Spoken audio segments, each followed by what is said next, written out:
میرے نبی بھی 12 ربیع الاول کو تشریف لے جا رہے ہیں.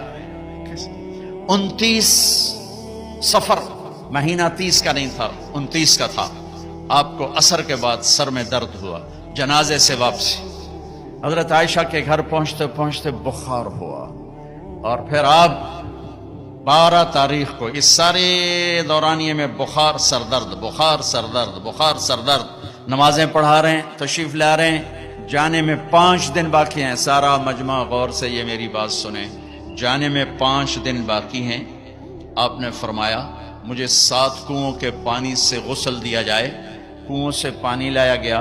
ام عائشہ کے گھر میں ٹب نہیں تھا، ٹب تو حضرت حفظہ کے گھر سے ٹب منگوایا گیا. آپ اس میں تشریف فرما ہوئے. آپ اب ایک ایک کر کے 7 مشکیزوں کا پانی ڈالا گیا. بخار میں کمی آئی. آپ نے پٹی باندھی کس کے سر درد کی وجہ سے. علی و عباس رضی اللہ عنہما